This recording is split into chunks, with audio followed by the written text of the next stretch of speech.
knows every shadow like a lover's name. Her steps a rhythm, a deadly game. Fingers chase the edge of time. She rewrites the world, one line at a time. Chapter 2. The Escape. She rolled into a crouch on the street outside, knees protesting, breath ragged but controlled. Mumbai's evening chaos swallowed her. The honk of taxis, the rumble of buses, the insistent chatter of street vendors calling out prices for roasted corn and vada pav rushed into the sensory vacuum left by the sealed dock. Her secure tablet vibrated in her pocket, an air-rhythmic tremor that signaled a priority message on a deeply buried channel. Not raw standard, not corporate, one of hers. She drew the tablet out. A new message materialized on the screen. Routed through multiple encryption layers, the header a cascade of identifiers that would look like noise to anyone else. Sender, Shadow Lily. Verified SVR protocol. Message, I know what you found. Operation Leverage is broader than you realize. U.S. cyber doctrine targeting India-Russia energy corridor.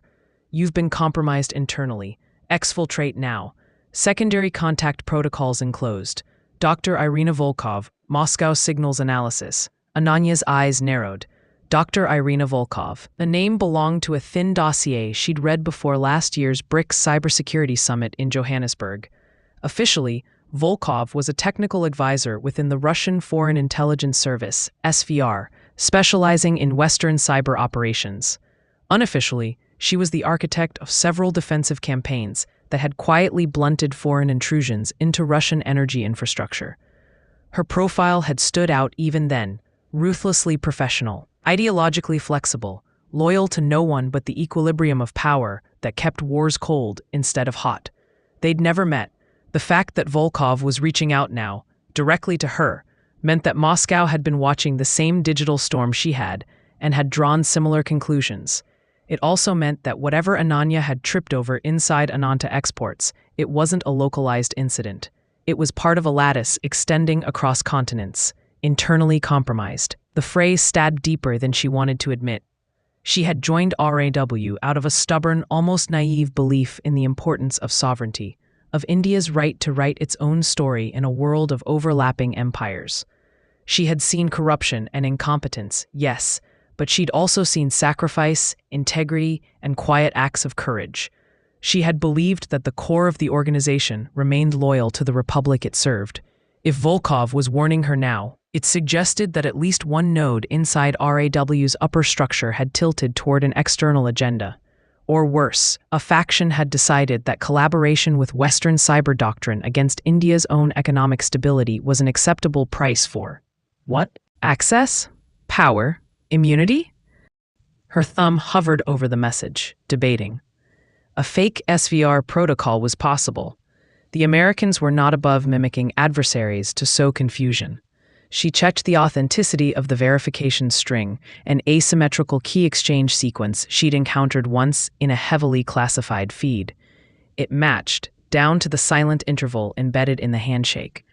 If this was a forgery, it was executed at a level that implied a deep penetration into SVR itself.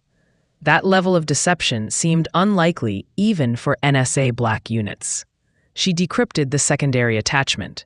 A single phrase appeared in clean, unadorned text. Red Harbor. 22 degrees 42 Earth, 69 degrees 41 East. 36 hours. Coordinates. Kandla Port on the Gujarat coast, a meeting point or an exfiltration corridor. Either way, Volkov was suggesting a rendezvous on Indian soil. That alone was audacious. Ananya slid the tablet back into her satchel, wiping any trace of the message from the active cache. The neural vault would retain only cryptographic fragments, buried like fossils beneath layers of meaningless noise. The humid weight of approaching rain hung over the district like a physical curtain, the sky a bruised gradient from deep violet to sodium orange. She adjusted her jacket, loosening it slightly. and walked toward the nearest artery of pedestrians as though nothing in her life had just changed. The human river absorbed her effortlessly. Office workers in ID lanyards, domestic staff with shopping bags, drivers with helmet visors raised, young professionals with phones raised to their faces, each moving through routines that had nothing to do with digital warfare or internal betrayal. But anonymity was temporary. Within minutes, her biometric signature would be flagged across every surveillance node the building had access to, and that grid now extended far beyond Tower 7. Mumbai's smart infrastructure, an uneasy partnership between municipal governance, private security firms, and national intelligence agencies, wove a net around the urban mass. Cameras integrated with facial recognition, mobile phone triangulation, automated license plate readers, thermal drones, transit turnstile logs, all feeding into centralized analysis clusters. Once the system decided she was a person of interest, every trivial interaction would become a breadcrumb. A bus tap, a phone handshake, a metro gate. She needed to disappear completely. She turned onto a busier street, leading toward the main Bandra-Kurla arterial. As she walked, she cataloged the environment with the same disciplined habit she applied to packet traffic. Camera cluster above the intersection, pointing both ways. 2 traffic enforcement lenses mounted on the signal pole, one fixed, one dynamic. A municipal advertisement screen with a built-in sensor for audience metrics. She angled her path to avoid walking directly under the most exposed ones, using trucks and buses as mobile blinders. A tea stall near the curb under a patchwork awning drew her eye. Steam billowed from metal kettles, curling up into the damp air. The stall sat just beyond the optimal line of sight for the nearest camera. More importantly, 3 customers already clustered there, their bodies forming a partial shield. She slipped into the cluster, sliding a 10-rupee coin onto the counter. "Ek cutting," she said, reverting effortlessly to the local shorthand. The vendor, a wiry man with a graying mustache and the permanent squint of someone measuring sugar by instinct, nodded and poured from high. The liquid arcing between steel cups, the air smelled of chai masala, cardamom, ginger, milk boiled to caramel at the edges. Steam blossomed between her and the nearest lens, briefly occluding her face. She used that vapor-thick moment to pull her tablet out again. Her fingers danced across the surface, deactivating the device's wireless radios and disabling passive beaconing. In seconds, it became nothing more than inert silicon in a slim casing. "Madam?" the tea seller prompted, handing her the glass. She took the warm, tapered glass tumbler, letting the heat seep into her scraped palm. The pain grounded her. She took a sip, not because she wanted it, but because surveillance operators learned to spot people who pretended to participate without actually engaging. They called them ghosts, bodies present, behavior absent. She stood, back angled slightly away from the road, watching the reflection in the stall's polished steel panel rather than turning her head. 2 men in plain clothes drifted along the opposite footpath with the wrong sort of awareness. They weren't office workers. Their clothes said casual, but their posture said professional. Their heads didn't bob with the rhythm of the crowd. Their eyes moved independently of their feet. One had a device held loosely at his side, disguised as a mobile phone, but thicker, with a slight protrusion at the edge, possibly a portable biometric scanner. Not corporate security. These were city-level response, or worse, Internal Oversight Bureau operatives, drawn in under the pretense of a suspected insider breach. She kept her breathing steady, finished the last of her chai, and set the glass on the stall counter. The vendor glanced at her, then at the note she slid forward. "Keep the change," she said. He grunted, moving on to the next customer. The world didn't revolve around her crisis. That was good. Indifference was the best cover a city could provide. She merged back into the pedestrian flow that moved toward the skywalk, connecting Bandra-Kurla to the railway axis. The 2 plainclothes men adjusted their own trajectory, maintaining a distance that would look accidental on any traffic camera. They were tracking her position, not her face yet. That meant Central hadn't pushed her full biometric profile to field agents, or the agents were confident enough in their localization data to avoid hard confirmation. Either way, she needed to shake them before the city grid tightened. Ananya tapped her ring finger twice against the seam of her satchel. Hidden in the ring's setting, a tiny sensor registered the pattern and activated a one-time protocol. A faint warmth spread across the inner lining of her clothes as embedded microfilaments powered up, emitting a subtle, randomized infrared noise pattern. For the next 15 minutes, any thermal scanner tracing her heat signature would read blurred contours and inconsistent edges. It wouldn't make her invisible, but it would make her data muddy. On the skywalk, the crowd thickened. Office workers hurried toward the trains, and the glass panels on either side reflected the city's luminous clutter. Above, thin rain began in earnest, the droplets visible as streaks on the skywalk's translucent roof. She let herself be carried by the tide until she reached the halfway point, then slipped out through a side ramp that led down toward a bus stop and a cluster of small shops. A street busker with a violin played a melancholy tune under the slight overhang, his open case collecting coins. People slowed, distracted, their attention drawn by the unexpected texture of live music in the steel and concrete corridor. Ananya used that natural pause to change her vector. She stepped behind the busker's small crowd, letting their bodies temporarily shield her from the line of sight of anyone emerging from the main exit. Then, as a bus exhaled a plume of exhaust and pulled away, she ducked between two vending carts selling belts and phone cases, slipping into a narrow side alley. The sounds changed instantly. The roar of traffic was muffled into a dull backdrop. Here, the city's underlayer asserted itself, the metallic clank of shutters, the murmur of private arguments behind thin doors, the occasional angry bark of a stray dog defending imagined territory. A single tube light buzzed overhead, throwing long shadows. She paused, letting her eyes adjust. Water trickled along the sides of the lane, carrying fragments of trash. A motorcycle lay half dismantled against one wall, its parts arranged in a pattern that only its owner understood. The alley smelled of damp concrete, oil, and someone frying something in stale oil at the far end.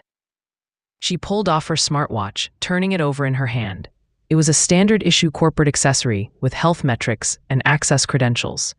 It was also, she knew from her own code reviews, a potential tracking node that could act as a passive beacon even when turned off.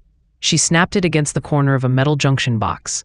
The screen cracked, then went dark. She dropped the pieces into a drainage grating, listening for the faint splash below. For a moment, she leaned against the wall, closing her eyes. The image of the woman in the charcoal suit flashed behind her eyelids. The precise tone, the ready neural suppressor. The certainty in her voice when she'd invoked debrief quarantine. That wasn't the language of someone confused by the situation. That was the language of someone executing a prearranged narrative. Whoever had rewritten the logs and framed her wasn't improvising. They'd anticipated her access patterns and probably her instinct to push deeper. They'd known that if there was something anomalous in Ananta's networks, she wouldn't walk away. Her mind flicked through faces at Raw headquarters. Colonel Rajan Menon, with his patient gaze and talent for playing paranoia like a violin. Director General Sashank Rao, who smiled too easily at foreign delegations. Deputy Director Intelligence Kala Devi, a woman whose silence in meetings was more dangerous than most men's speeches. Information alone wasn't enough to identify the mole.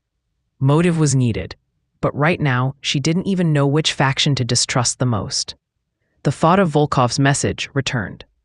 You've been compromised internally. The fact that Moscow deemed her compromised implied they still considered her personally trustworthy, or at least useful. For them, that distinction might not matter. For her, it did.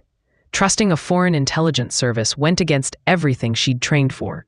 But refusing to engage with Volkov meant refusing a potential lifeline at a moment when her own house was trying to lock her in a soundproof room. She pushed away from the wall and continued down the alley, emerging onto a broader road lined with small shops, mobile recharge kiosks, photocopy centers. Tiny diners with laminated menus taped to glass. She needed a way out of Mumbai's surveillance perimeter. That meant leaving the city faster than any formal transport system could log her movement. Taxis still operated with a certain degree of analog freedom. A Kali Pili taxi idled nearby, its driver leaning against the hood, smoking a beedi and watching the light rain with weary disinterest. The car was old but functional, yellow and black paint chipped at the edges. The upholstery, visible through the open door, worn thin in places. Ananya approached, adopting the slightly impatient air of someone late for a mundane appointment. Bhaiya, Sion, she said, near Mahim Causeway. The driver flicked his beady away, crushing it under his heel, and shrugged. Meter say, she agreed, and slid into the back seat. The interior smelled of vinyl, sweat, and a faint residue of incense. A small idol on the dashboard was garlanded with wilted plastic flowers. The radio played an old Bollywood song in low volume, the singer's voice smooth and distant. The taxi pulled into traffic, merging with the chaotic flow toward the eastern corridor. Rain thickened, streaking the windshield, blurring brake lights into red smears. Wipers squeaked a steady rhythm. Streetlights smeared across the wet glass. The city glowed in shades of amber and neon. She watched the driver's eyes in the rearview mirror. They were tired, focused mostly on the road. Every now and then he flicked a glance at her, not suspicious, just human. On the radio, the song cut abruptly to a news bulletin. A clipped, polished voice came on air. Breaking reports of a cyber incident affecting certain export compliance systems in Mumbai's commercial district. Sources indicate that authorities are investigating the possibility of internal sabotage within a private firm. Officials have declined to comment at this time. The driver snorted softly. Sub natake, he muttered. Every week, some new drama. Ananya kept her expression neutral, eyes on the rain-smeared side window. Her reflection looked almost anonymous there. A woman in a modest blazer, hair damp at the temples, the faintest smear of grime on her cheek. The bulletin continued, now with a different anchor speculating about cyber vulnerabilities in emerging economies and the need for tighter Western collaboration. She turned her face slightly away so the driver wouldn't catch the tightening of her jaw. The taxi slowed as they approached a police checkpoint near an underpass. Blue lights flashed, throwing jittery shadows across the wet road. Two officers stood under a makeshift canopy, waving vehicles past or pulling them over at random. Her muscles coiled. It was a routine traffic check. It might also be the first external extension of the internal hunt. The officer waved the car ahead through, then lifted his hand in a flat gesture at their taxi. The driver sighed. "Kya yaar," he muttered, easing to a stop. He rolled down his window halfway. Rain speckled his arm. The officer leaned in, water dripping from the brim of his cap. "License, registration," he said mechanically, clearly having repeated the phrase 100 times already that night. The driver produced both with a put-upon huff. "Sub TK, Saad. Just going to Sion. Traffic is bad already. Now you also." The officer ignored the commentary, scanning the documents with a small handheld device. The device beeped once in affirmation. Then the officer's gaze slid past the driver, into the back seat. "Madam, ID?" he asked. Ananya's pulse ticked up a notch. Her corporate badge was gone, discarded into a floor vent at the dock. Raw identification would be suicidal to reveal here. She adopted the weary, mildly offended tone of a mid-level employee caught in bureaucracy's crosshairs. "I just left work," she said. "My office ID is inside the building, and they've gone into emergency lockdown because of some system issue. I'm heading to Sion. My mother's not well. They may call you next to check on her if I don't reach in time." The lie came smoothly, drawing on a truth-adjacent structure. She had no mother in Sion, but she did have one in Hyderabad. The emotional cadence matched reality. The officer studied her face. The rain, the dim light, and the slight distortion of the windshield added useful noise to any quick on-device image capture. His scanner device stayed at his side. He hadn't raised it toward her yet. "System issue?" he repeated. "Ha," the driver chimed in, eager to complain about anything. "Some big office in BKC. All alarms, tension, traffic. Who knows what these people do inside, Saab. We just drive." The officer hesitated for a second more, then nodded curtly. "Go," he said, stepping back. "Road is flooded ahead. Take it slow." The taxi lurched forward. Ananya let out a breath so softly that even she barely heard it. She knew this reprieve meant little. The checkpoint officer might get a citywide bulletin an hour from now, telling him to look for a woman matching her description. The network was only beginning to spin up. She needed to slip through its threads before they tightened. Traffic thinned as they left the central district. Hoardings gave way to worn buildings and more fragmented lighting. The city's saturating glow softened, replaced by the more patchy illumination of residential blocks and small businesses. Near Sion, she asked the driver to stop at the corner of a junction instead of any specific address. He glanced at her once, but didn't ask questions. She paid in cash, adding a slight tip. "Madam, rain will be more," he said, a last almost reflexive comment. "I know," she said, stepping out into the damp air. "That's all right." The taxi merged back into traffic.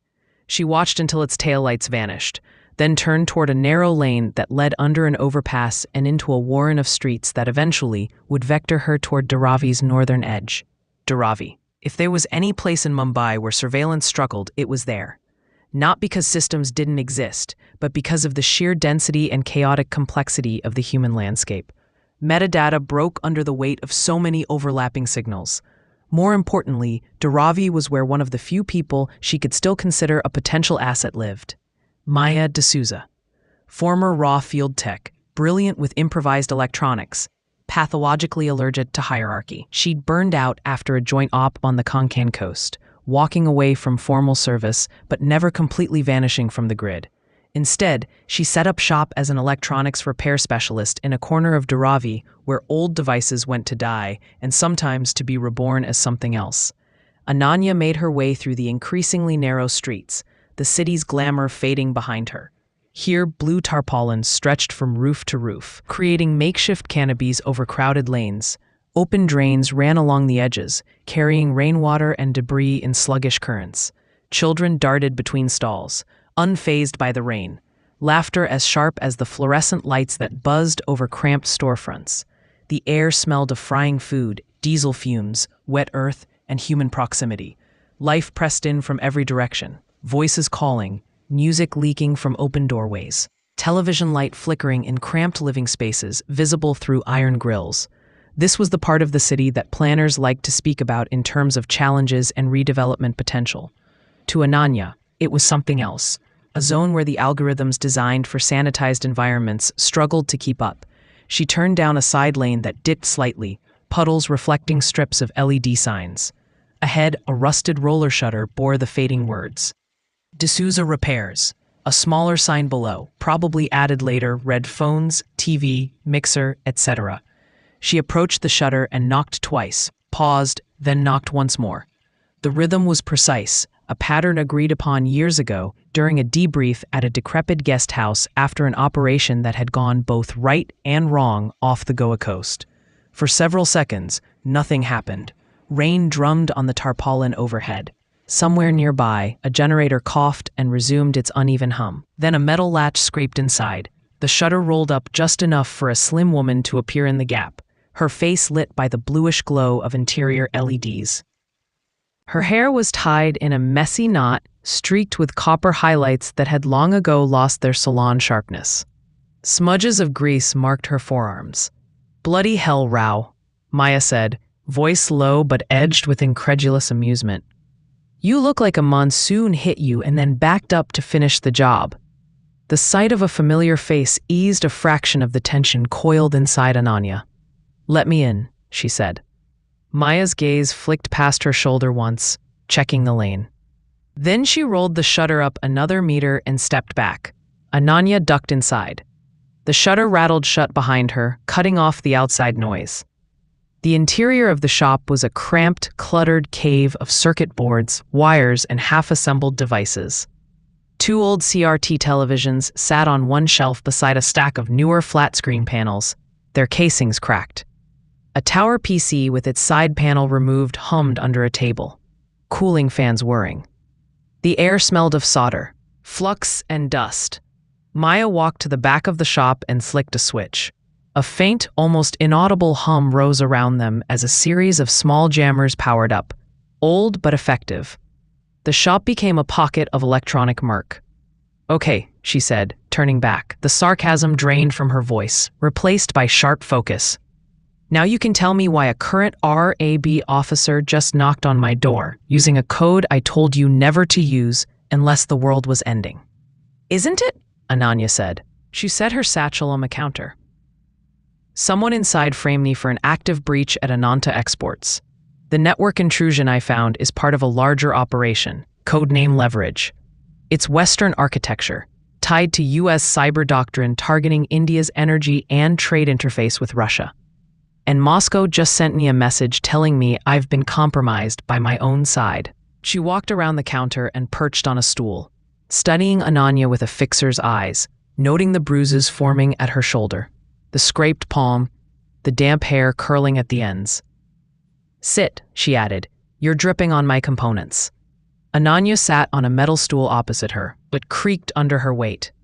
Maya reached under the counter and pulled out a small medkit. Hand, she said. Ananya hesitated. Then she extended her scraped palm. Maya cleaned it with antiseptic. The sting sharp and immediate, then wrapped it with efficient, practiced motions. You're broadcasting, Maya said conversationally.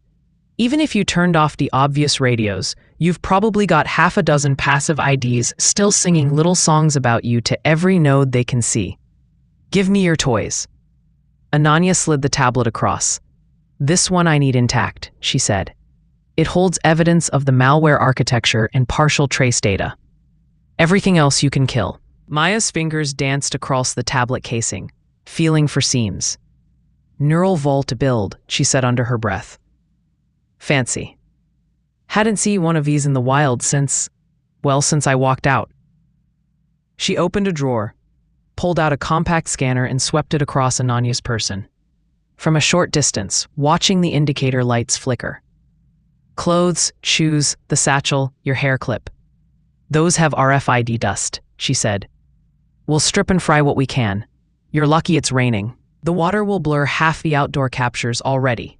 She moved with focused energy, gathering the most obvious trackers into a metal tray. She dropped in Ananya's belt buckle, the rings from her fingers except the specially configured one, a stray corporate access key she hadn't realized had stayed in her pocket. Then she slid the tray into a small, shielded chamber under the counter and flipped a switch. A deep, subsonic thrum rolled through the shop. After a few seconds, it cut off. The smell of warm plastic drifted out. Some of those will never speak again, Maya said. The rest will sound like haunted microwaves. She unplugged the chamber and turned back to Ananya. Okay, now tell me what this leverage thing really is. I've seen shadows of it mentioned on some darknet boards. Nothing concrete, just whispers about invisible sanctions and smart tariffs. It's more than that, Ananya said. The code I saw buried in the logistics software. It's not about stealing data, it's about manipulating flows, delaying certain shipments by hours at key points, rerouting others through vulnerable ports, introducing small anomalies in customs and compliance reports. On the surface, it looks like software bugs or human error. Aggregated over time, it becomes a pattern of unreliability.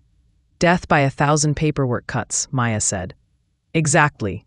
If you can make a country's export and import ecosystem look erratic, you undermine investor confidence, strain alliances, and justify external control disguised as help.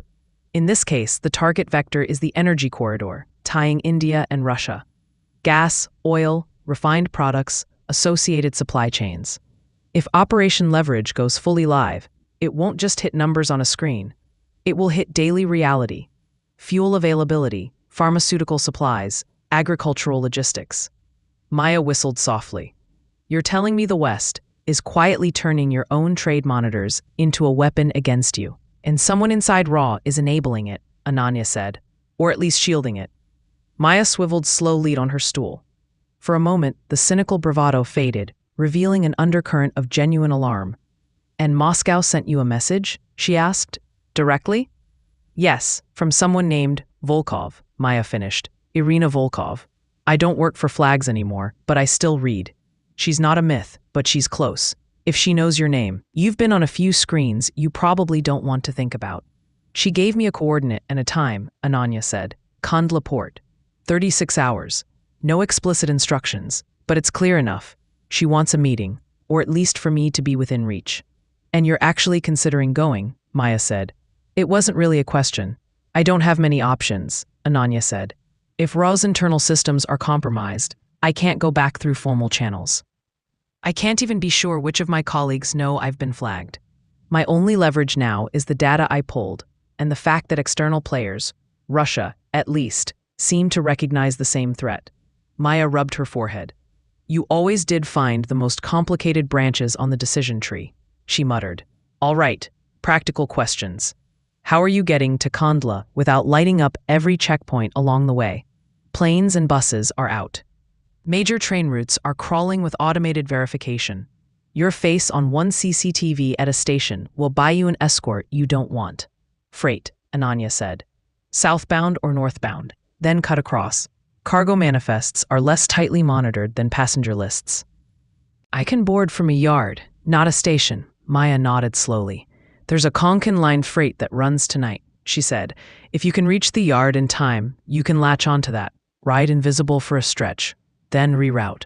But you'll need to stay dark. Can you give me a clean device? Ananya asked. I need limited connectivity once I'm clear of the immediate net. Something that won't immediately tag me to Mumbai.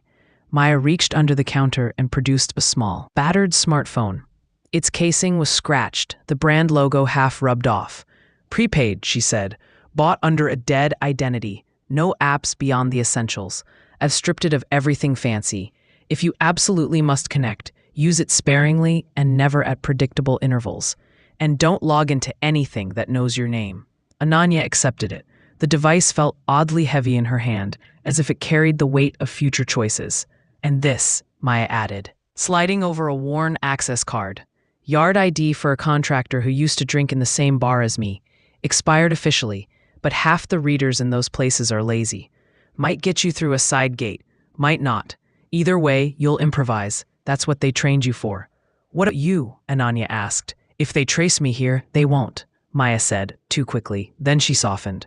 I'll scrub logs, kill this shop for a few days, visit an aunt who doesn't exist in Nasik. I've survived worse storms. They looked at each other for a beat longer than necessary. There was history there. Operations shared, close calls avoided, arguments over tactics and ethics that had never fully resolved. But beneath it all, there was something that mattered more in their line of work. A track record of saving each other's lives when no one else would. Thank you, Ananya said. Maya smirked. Just remember this when you're an international fugitive with multiple agencies chasing you. I want a good bottle of something illegal delivered to my doorstep. I'll see what the black markets of the future can offer, Ananya said. Maya rolled her eyes and stood, flicking off the jammers one by one. The hum faded. The outside sound seeped back in. Go, she said. You're burning time. Ananya shouldered her satchel, now lighter in some ways and heavier in others. The new phone and access card sat in an inner pocket. Her old identifiers lay as melted plastic and scrambled chips in a tray that would soon meet a hammer. At the shutter, Maya paused her. Ananya, she said quietly, if this thing is what you say, leverage, Volkov, internal betrayal, you're walking into a game where every player cheats. Don't start believing anyone is on your side, including me. I don't believe in sides anymore, Ananya said. Only in outcomes. Maya snorted. That's worse. Now go before I change my mind and lock you up here for your own good. The shutter rattled up a meter. The sounds and smells of Dharavi flooded in again. Ananya ducked out, the metal rolling down behind her like the closing of a vault. She moved quickly through the lanes, angling toward a bus route that would get her closer to the freight yard without forcing her onto any main junctions for long. Rain continued to fall in erratic sheets, soaking tarps and people with equal indifference. By the time she reached the freight yard's perimeter, night had deepened. The yard spread out like a metallic forest of containers and tracks under harsh white floodlights.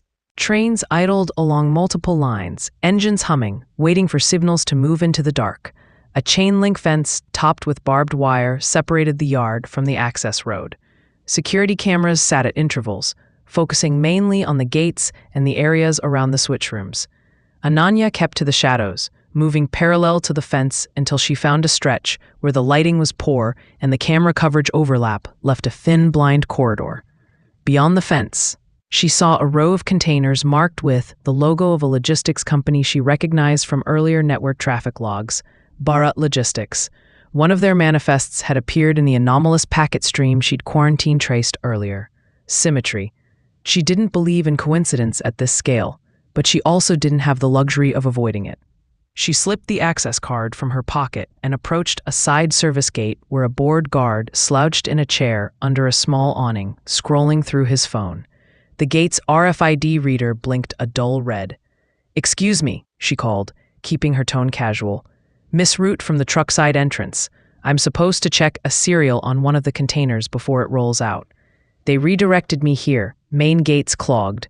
The guard peered at her, eyes tired. "This time?" he said. She flashed the access card at him, careful not to give him time to read the name. "Someone messed up their labeling," she said. "You know how it is.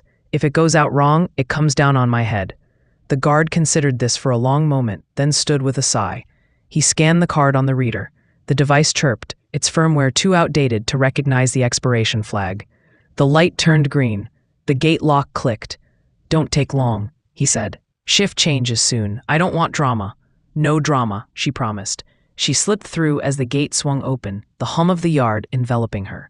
Inside, she moved between stacks of containers, each painted a different corporate color, each marked with codes that told stories of distance and destination.